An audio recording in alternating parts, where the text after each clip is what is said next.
మీ family background? Actually నేను student, ఇంకా చదువుతున్నా.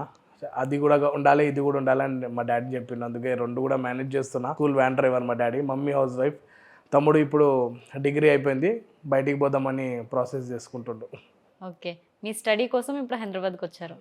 యాక్చువల్లీ స్టడీ అని కాదు, ఎంబీఏ చేస్తూ ఇక్కడ హైదరాబాద్లో ఆడిషన్స్ కూడా అటెండ్ కావచ్చు కదా అని హైదరాబాద్కి వచ్చి అవి రెండు కవర్ చేస్తున్నా.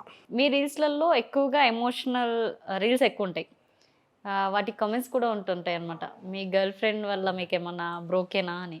మరి గర్ల్ ఫ్రెండ్ ఉందా? గర్ల్ ఫ్రెండే లేదు అసలు, ప్యాచప్ కాలే. బ్రేకప్ ఎన్ని నుంచి అవుతుందో నాకు అర్థం కాదు. ఊకే బ్రేకప్ అయిందా, డిప్రెషన్లో ఉన్నారా అని అడుగుతూ ఉంటారు. లేదు అట్లా కాదు, కానీ యాక్చువల్లీ చూసే వాళ్ళు ఏంటిదంటే, అరే ఈ సీన్ నాతో కూడా అయింది, ఈ ఈ డైలాగ్స్ నాతో కూడా అయినాయి, ఇట్లాంటి సిచ్యువేషన్ నా లైఫ్లో కూడా వచ్చింది అన్నట్టు సిచ్యువేషన్ లాగా వీడియోస్ తీసి అప్లోడ్ చేస్తా. యాక్చువల్లీ నేను కామెడీ వీడియోస్ అప్లోడ్ చేసేటోడిని.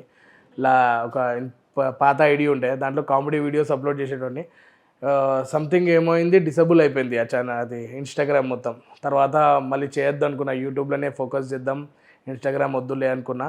తర్వాత నార్మల్లీ పాత వీడియోస్ మళ్ళీ కొత్త ఇన్స్టాగ్రామ్లో వేయగానే వ్యూస్ వస్తున్నాయి. అరే వస్తుంటే మనం ఎందుకు ఆపాలని మళ్ళీ వీడియోస్ కంటిన్యూ చేస్తున్నా.